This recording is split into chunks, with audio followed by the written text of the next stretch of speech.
जय गुरु जी, शुक्राना गुरु जी। जय गुरु जी संगत जी।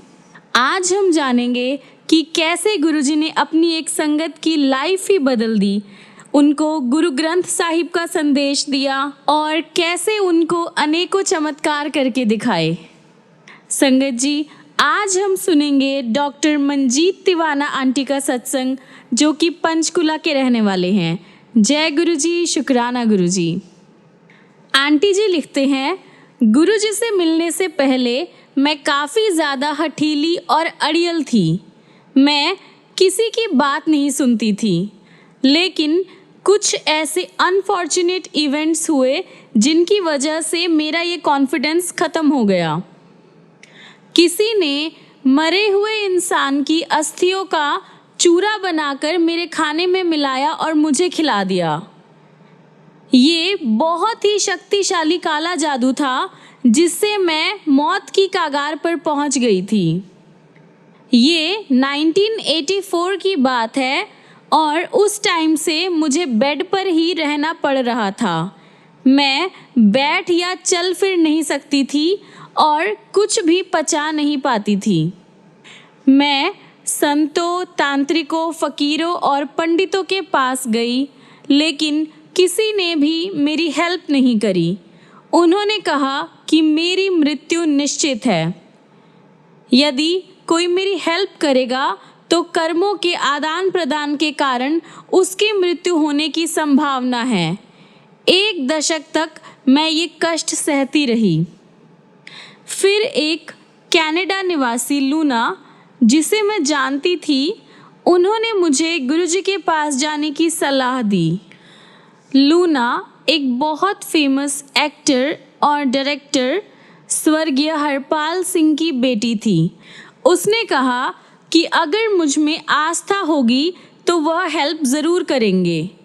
अक्टूबर 1996 में जब उसने मुझे ये बताया तो वह अपने ससुराल में थी। मैं उसके माता पिता, जो गुरुजी के दर्शन हेतु पटियाला से पंचकुला आए थे, उनके साथ उनके मंदिर में पहुंची। जब हम अपनी गाड़ी खड़ी कर रहे थे, गुरुजी संगत हॉल से निकलकर बाहर आए।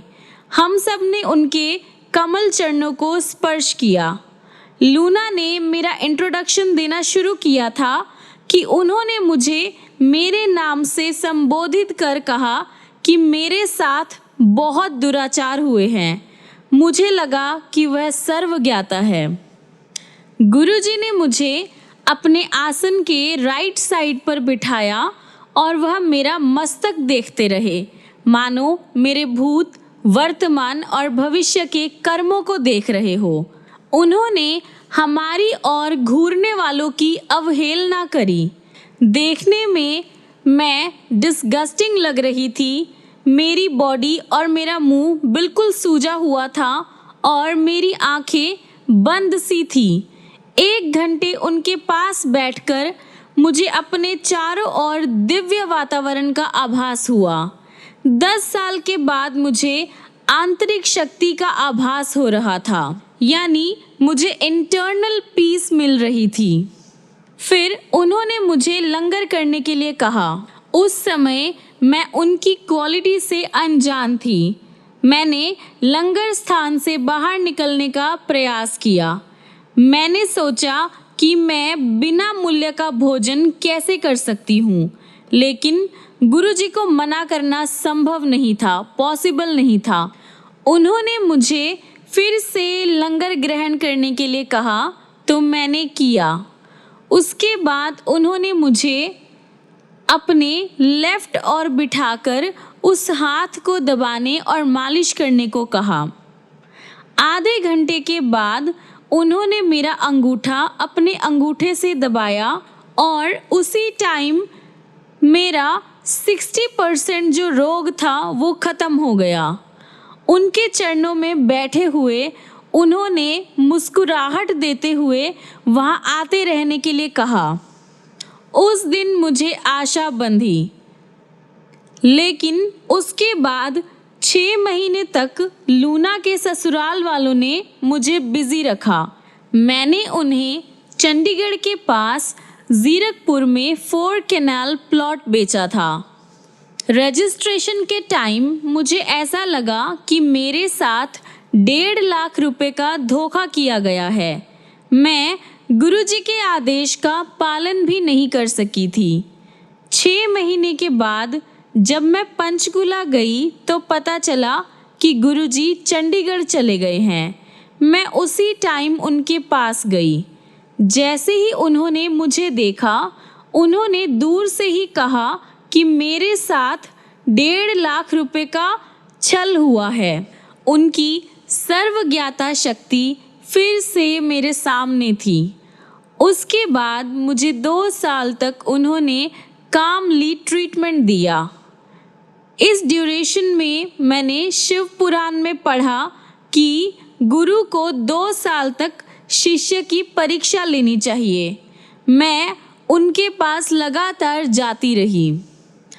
जब गुरुजी खुश होते थे तो वो अपनी संगत में अपने स्वरूप बांटते थे, पर ऐसा करते हुए वो हमेशा मुझे टाल जाते थे। मुझे इस बात का बहुत दुख होता था, लेकिन इतनी अड़ियल होते हुए भी मैंने उनकी आज्ञा का पालन किया। 5 बहनों में सबसे छोटी होने के कारण मुझे बहुत ज़्यादा लाड प्यार मिला था। मैं हर दिन 7 बजे संगत में पहुंच जाती थी। 2 साल के बाद एक दिन मुझे देर हो गई और भक्तों ने बताया कि उस दिन गुरुजी ने कम से कम 10 बार मेरे पहुंचने के बारे में पूछा था और ये सुनकर मैं काफ़ी ज़्यादा सरप्राइज्ड हो गई। उस दिन गुरुजी बहुत ही खुश लग रहे थे। उन्होंने फ्यूचर में विश्व में होने वाली घटनाओं और स्वरूपों के बारे में बताया और घंटों बातें करते रहे।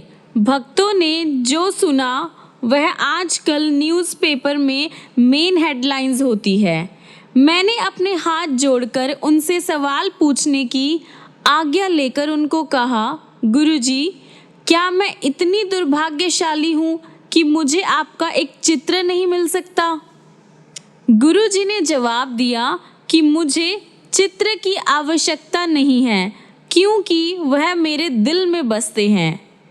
इस बात ने मुझे सोचने को प्रेरित किया कि वो तो स्वयं ईश्वर है और हृदय में तो सिर्फ ईश्वर बसते हैं। पर उन्होंने मुझे एक छोटा सा चित्र दिया और कहा कि ये उनका परिचय है। मैं उसे अब हमेशा अपने पास रखती हूँ। उसे मैं अपने तकिए के नीचे भी रखती हूँ या अपने कपड़ों पर भी लगा लेती हूँ। इससे मुझे सब बुराइयों से सुरक्षित होने का आभास होता है। मैं अपने बेडरूम में गुरुजी का चित्र रखती थी और उसकी पूजा करती थी। उस ड्यूरेशन में उसमें 2 आंखें प्रकट हुई। शेप में वह बिल्कुल बड़ी बड़ी और बहुत ही सुंदर थे।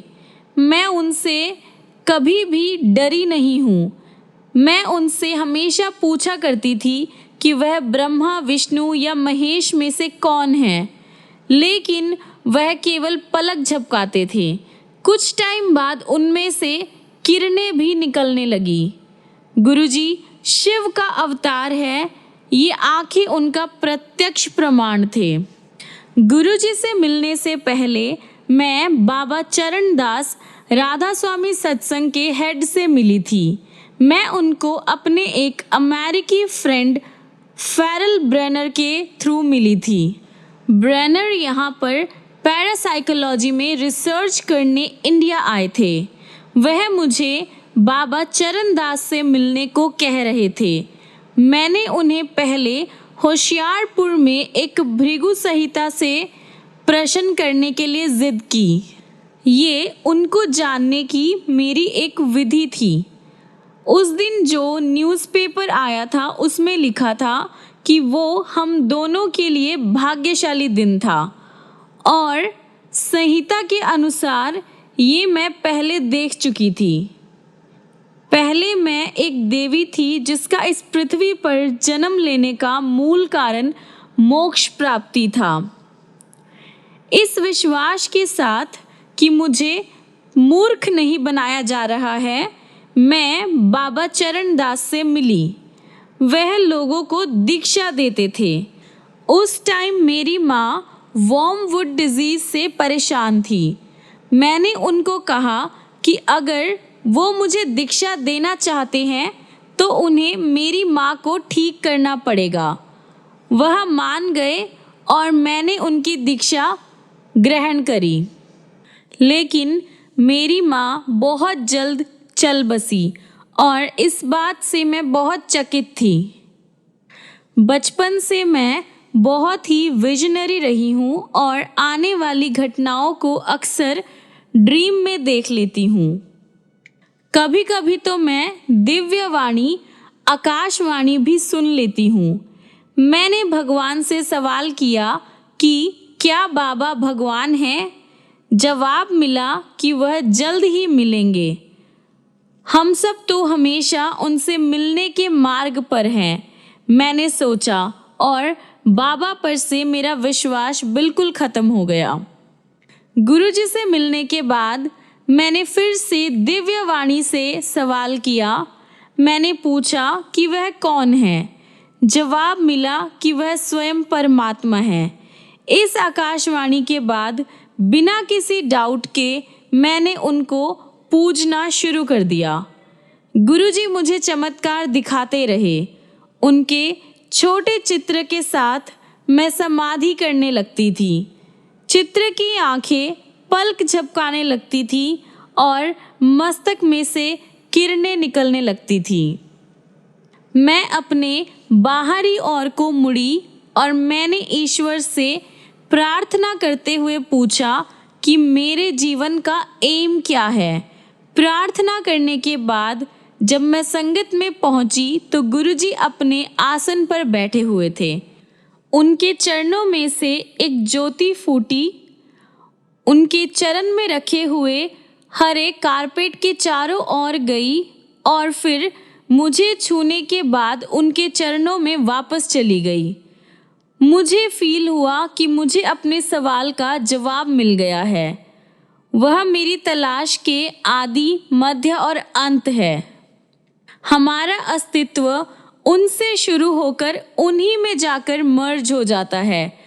कलयुग में ईश्वर अच्छी आत्माओं का उद्धार करने मानव रूप में प्रकट होते हैं और वह आ गए हैं। अब मुझे फील होता है कि मैं भगवान में अपनी आस्था खो चुकी थी। इसकी पुनर्स्थापना और अपने जीवन के लक्ष्य को पाने के लिए मुझे गुरुजी के पास पहुंचाया गया था। सतगुरु ने मुझ पर अपनी ब्लेसिंग्स करी। मौत के द्वार से वो मुझे वापस लाए और अपने मार्ग से भटकने के बाद गुरुजी ने मेरा मार्गदर्शन किया है। मोक्ष केवल मनुष्य रूप में पृथ्वी पर ही मिलता है। स्वर्ग में मनुष्य अपने सुकर्मों का फल भोगता है और मोक्ष केवल गुरु के आशीर्वाद से ही पॉसिबल है। संस्कृत में एक कहावत है, मोक्ष मूलम गुरु कृपा, जिसका अर्थ है कि गुरु कृपा के बिना मोक्ष संभव नहीं है। जप साहिब में भी गुरु नानक कहते हैं, जासो चंद उगे सूरज चढ़े हजार, ऐते चरण हुंदे गुरु बिन घोर अंधियार। अर्थात सौ चंद्रमा और सहस्र सूर्यों का प्रकाश होते हुए भी गुरु कृपा बिना गुप्त अंधेरा रहता है। मुझे अनेक जपों का ज्ञान हुआ है। उनमें अमर संजीवनी मंत्र भी है जिससे मृत को पुनर्जीवित कर सकते हैं। उसमें शिव का आवाहन करते हुए कहते हैं, हे प्रभु, हे शिव, आपका नाम आशा पूर्ति करने वाले वृक्ष के समान है। ये मंत्र करने के बाद मैंने उसे वास्तव में देखा है। सुबह 3:30 बजे मेरे घर गुरुजी प्रकट हुए और मुझे एक गगनचुंबी वृक्ष दिखाया जिसके तने में किरणों का सर्प लिपटा हुआ था। गुरुजी ने एक थ्योरेटिकल थिंकिंग को डायरेक्टली विजिबल बना दिया था। जब से मेरे ऊपर काला जादू हुआ था, मेरी स्किन का कलर काला हो गया था। गुरुजी के पास 2 साल तक जाने के बाद एक दिन लूना के फादर ने मुझे गुरुजी के पास बुलाया और उनके सामने बैठने को कहा। गुरुजी ने तुरंत मेरे रंग पर टिप्पणी करी। मैंने जवाब दिया कि अगर ईश्वर ने मुझे ऐसा बना दिया है तो मैं क्या कर सकती हूँ। वह बोले कि अगर ईश्वर ने मुझे ऐसा रंग दिया है तो वह मेरा रंग साफ कर देंगे। फिर उन्होंने मुझे चाय प्रसाद लेने के लिए कहा। धीरे धीरे उनके आशीर्वाद से मेरा रंग साफ होता गया। एक दिन उन्होंने मुझे अपने पास बिठाया। कुछ टाइम पहले ही मैं इंग्लैंड से वापस आई थी और अपने साथ स्किन साफ करने वाली बहुत महंगी क्रीम्स भी लेकर आई थी। गुरुजी ने उन्हें घर से लाने के लिए कहा। उस टाइम रात के 12:30 बज रहे थे। मैंने उन्हें बताया कि इस टाइम जाने से मेरे पड़ोसी मुझे तंग करेंगे। उन्होंने कहा कि वह मेरे साथ है और मुझे चिंता करने की ज़रूरत नहीं है। मैं घर से सब क्रीम सारा कुछ जैसा गुरुजी ने कहा वैसे ही उनके आगे लाकर रख दी। मेरे ऐसा करते हुए उन्होंने एक और महिला को कहा कि देखो इसका दिल कितना बड़ा है, ये इतनी सारी क्रीम लेकर आ गई है। उनके पैरों में वह लगाने के बाद मुझे आभास हुआ कि मेरे पैरों की दर्द, जिसमें मतलब जो कई सालों से मुझे दर्द हो रहा था, वो ख़त्म हो गया। मुझे अपने चंडीगढ़ वाले घर में अकेले रहने के कारण हमेशा चिंता सताती रहती थी। एक बार मैं गुरुजी के यहाँ से रात को 1:30 बजे वापस जा रही थी। अपने यहाँ पहुँचकर दूसरी मंजिल पर मेरा घर जहाँ मैं एंटर करने लगी तो मुझे गुरुजी की खुशबू मिली। मुझे ऐसा लगा जैसे मैं बिल्कुल सेफ हूँ। मैंने अपने पीछे दरवाज़ा बंद ही किया था कि मुझे किसी के खांसने की आवाज़ आई। मैं बहुत ज़्यादा डर गई। कौन हो सकता है? क्या कुछ चोर घर में घुस गए थे? उस पूरी रात मैं सो नहीं पाई। अगले दिन जब मैं गुरुजी के पास गई तो वह उसी तरह से खांसे। मुझे ज्ञात हो गया कि रात को वो ही घर पर आए थे। ये जानकर कि गुरुजी घर बार बार आ रहे हैं, विशेष पर अमृत वेला के टाइम पर, मैंने घर के पर्दे बदलने का डिसीजन लिया। लेकिन यह करते हुए मैं गिर पड़ी। मेरी रीढ़ की अस्थि में पहले ही चोट थी और अब ये हो गया जब उनके लिए पर्दे लगा रही थी। मुझे नींद आ गई। ड्रीम में मैंने देखा कि गुरुजी 2 भक्तों के साथ घर आए हैं। उन्होंने उनको एसी बंद करने के लिए कहा क्योंकि मैं गिर गई थी। जब मैं जागी तो मेरे एसी के साथ पंखे भी बंद थे। गुरुजी अपने भक्तों का इतना ध्यान रखते हैं। जब वह ध्यान रखते हैं तो वो वास्तव में ध्यान रखते हैं। एक और दिन जब मैं संगत से वापस आ रही थी तो अचानक एक गाय मेरी कार के सामने आ गई। मैं केवल गुरुजी चिल्लाई और बच गई। घर पहुंचकर मुझे पता लगा कि गुरुजी ने भक्तों को मुझे निरंतर फ़ोन करने के लिए कहा हुआ था। उन्होंने मुझसे फ़ोन पर बात करके मेरे हाल चाल पूछे। एक बार पंचकुला के पास सकेत्री में एक शिव मंदिर है, जहाँ से मैं वापस आ रही थी तो रात बहुत हो गई थी। अचानक मेरी कार का राइट टायर एक नाली में फंस गया। जितना भी मैं एक्सेलरेटर दबा रही थी वो टस से मस नहीं हो रहा था। इस तरह से मैं कोई आधा घंटा वहीं पर अटकी रही और मैंने एक बस को तेज स्पीड से अपनी ओर आते हुए देखा। मैंने गुरुजी को आवाज़ लगाई और तुरंत वह टायर बाहर आ गया और मैं बिल्कुल ठीक तरह से सड़क पर वापस आ गई थी। गुरुजी न केवल मेरी फिजिकल साथ ही मेरे इमोशनल चीज़ों का भी बहुत ध्यान रखते थे। चंडीगढ़ में मैं एक फिजिकल एजुकेशन के कॉलेज में पढ़ाती थी। वहाँ के टीचर्स आर्ट डिपार्टमेंट से बिल्कुल खुश नहीं थे और उनका रवैया बहुत ख़राब था।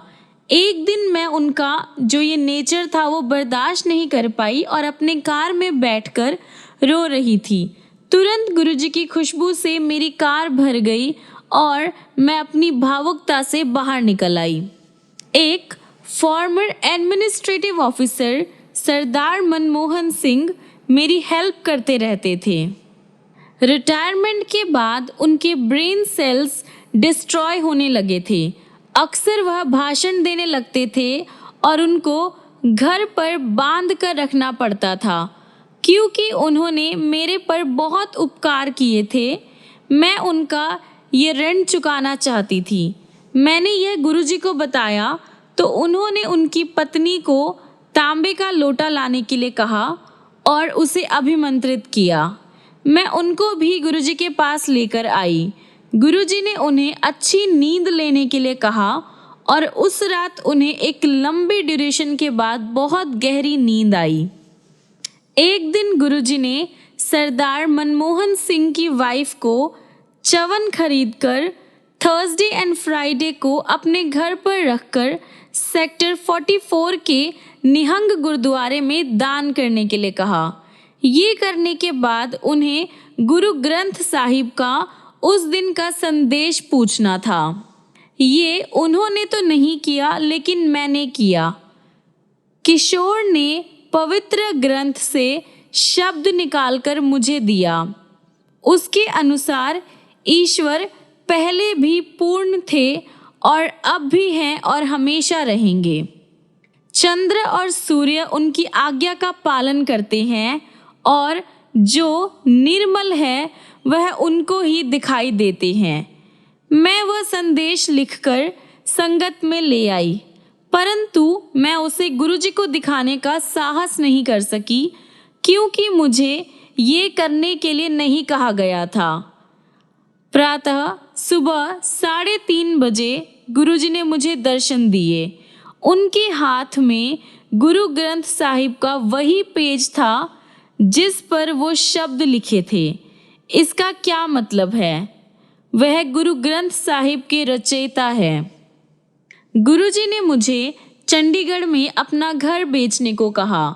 मैंने उसे बेच तो दिया लेकिन मुझे चंडीगढ़ में रहने के लिए कोई और जगह नहीं मिली। गुरुजी ने मुझे अपने एक लॉन्ग टर्म भक्त खेड़ा परिवार के पास रहने के लिए भेज दिया।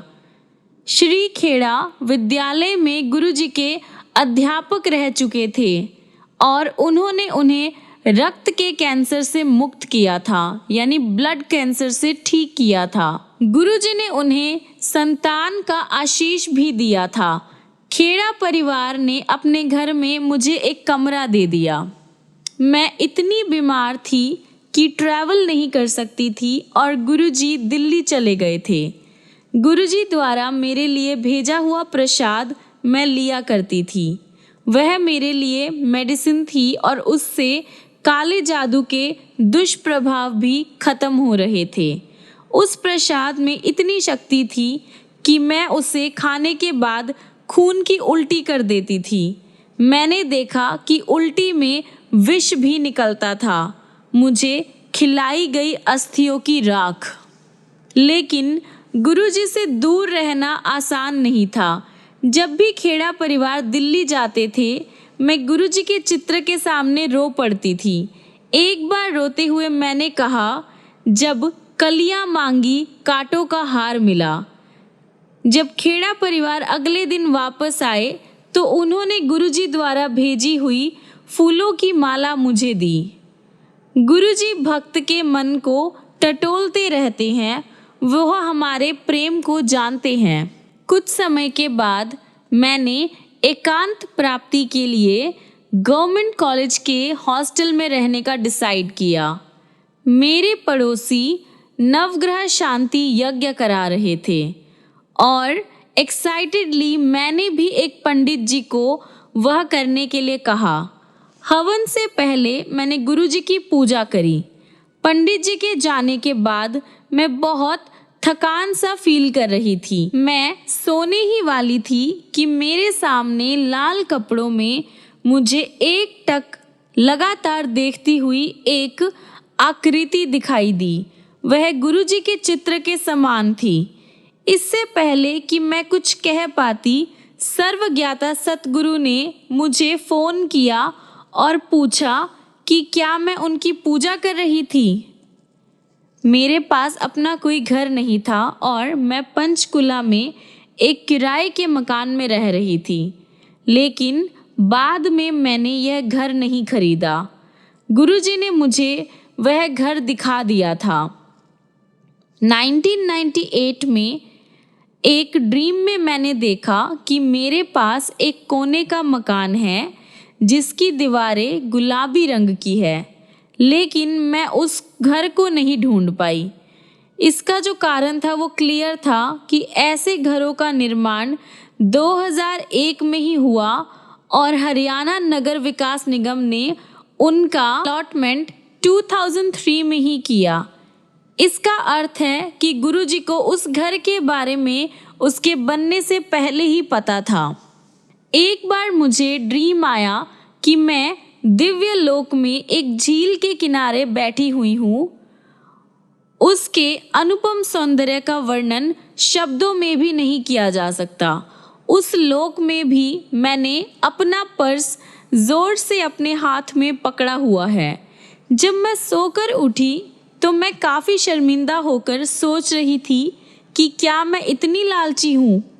मैंने अपने सब बैंकों से जमा पूंजी निकालकर गुरुजी के चरणों में रख दी। उन्होंने कहा कि उन्हें इन निरर्थक कागज़ों की कोई ज़रूरत नहीं है और मुझे वापस ले जाने के लिए कहा। रात बहुत हो चुकी थी और मैं काफ़ी परेशान थी, लेकिन गुरुजी ने आश्वासन दिया कि वह साथ है और कोई अनहोनी नहीं होगी। रास्ते में मैं एक भक्त के घर पर चाय के लिए रुकी, लेकिन गुरुजी ने मना कर दिया। मुझे अपनी कार के आसपास कुछ अनवांटेड एलिमेंट्स दिखाई दिए थे और मैं सीधा घर आ गई। एक रात मैं फिर उनके चित्र के सामने रो रही थी। उसी टाइम उनके चित्र में से एक दिव्य हाथ निकला। उस पर कीड़ों के आकार के अनेक स्त्री पुरुष चल फिर रहे थे। वास्तव में गुरुजी कहते हैं कि उनकी संगत कीड़ों के समान है। ये देखकर मुझे उसकी सार्थकता का आभास हुआ। ईश्वर के अलावा और कौन अपने ग्रहों के निवासियों को अपने हाथ में संभाल सकता है। गुरुजी इस पृथ्वी के चक्रवर्ती सम्राट है। मैंने देखा है कि वह ब्रह्मा, विष्णु और महेश के दर्शन कभी भी दे सकते हैं। एक ड्रीम में मैंने देखा कि मैं 7 साल की छोटी लड़की हूँ और मेरे राइट कान के पीछे बालों में कुछ झाग लगा हुआ है। वह झाग 4 स्वर्ण के पेंचों में परिवर्तित हो गया। वह खुले और 2 अन्य मूर्तियों के साथ शिव मूर्ति बाहर आई। एक दिव्य ध्वनि ने इनको त्रिदेव होने की घोषणा करी और मुझे पता चल गया कि मेरे गुरु सब देवों के देव हैं। वह स्वयं परमात्मा हैं। एक बार चंडीगढ़ में देर रात में गुरुजी ने अपने एक भक्त नवराज को सोने के लिए डांटा। नवराज को अपनी आंखें खोलकर रखने में दिक्कत हो रही थी और गुरुजी ने उसको बार बार डांटा और सोने से रोका। घर पहुंचकर मैंने ड्रीम में देखा कि गुरुजी आसन पर बैठे हुए थे और संगत के स्वर्गवासी सदस्य, मेरी माँ भी उनमें थी, उनके सामने बैठी हुई थी। यह गुरुजी की परलोक में संगत थी। मैंने नवराज को संगत के लिए दूध की बाल्टी पकड़े हुए देखा। मैंने इसका ये कंक्लूजन निकाला कि अगर नवराज उस रात को सो जाता तो उसकी मौत निश्चित थी। सतगुरु के डांटने में अर्थ छिपा हुआ होता है। अपने को समर्थ पाकर मैं एक बार शिवरात्रि के अवसर पर दिल्ली आई तो उन्होंने मुझे डांटा। क्रोधित होकर उन्होंने जोर से मुझे वापस जाने के लिए कहा। बिना प्रसाद या लंगर किए मैं तुरंत वापस चली गई। मैं उनके स्वरूप के सामने दिल खोलकर रोई। मैंने कहा कि मैं अपने बच्चों के साथ भी इस तरह का व्यवहार नहीं करती हूँ, पर गुरुजी मेरे अंदर छिपी हुई बैड हैबिट, मेरे स्वाभिमान को मिटा रहे थे। मैं एक पोएटिस हूँ और एक बार मैंने उन पर 20 छंद लिखे। जब मैंने यह कागज़ उनको दिया तो उन्होंने वह अपनी जेब में रख लिया और बोले कि मैं उन पर और लिखूंगी। उसके बाद ही मैं बिना किसी प्रैक्टिस के धारा प्रवाह 100 छंद और लिख पाई। फिर मैंने एक उपन्यास जब प्रेम कियो लिखा और उनको समर्पित किया। ये टाइटल गुरबानी की एक पंक्ति जब प्रेम कियो जे पर्ब पायो से लिया गया था। जल्द ही ये पुस्तक गुरु कृपा से पंजाबी भाषा के एक फिल्म पाठ्यक्रम में लगा दी गई। संगत जी, ये थे कुछ चमत्कार जो गुरुजी ने मेरे साथ किए, जो मैंने देखे। चमत्कार तो बहुत है, पर अब मैं अपना सत्संग यहीं पर विराम करती हूँ। जय गुरु जी, शुक्राना गुरु जी।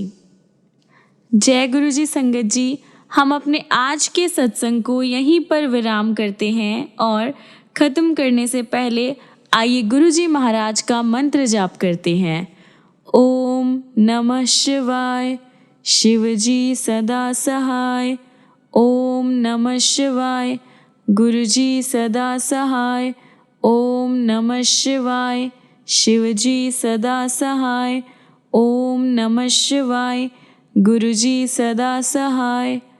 ओम नमः शिवाय, शिव जी सदा सहाय। ओम नमः शिवाय, गुरु जी सदा सहाय। जय गुरु जी, शुक्राना गुरु जी। संगत जी, मिलते हैं अगली वीडियो में ऐसे बहुत सारे प्यारे प्यारे चमत्कार, गुरु जी की प्यारी प्यारी ब्लेसिंग्स लेकर। तब तक के लिए गुरु जी आपकी लाइफ को ब्लेस करते रहें, बहुत सारा प्यार दे, ढेर सारी खुशियाँ दे आपको और बहुत सारी ब्लेसिंग्स दे। जय गुरु जी, शुक्राना गुरु जी। जय गुरु जी संगत जी।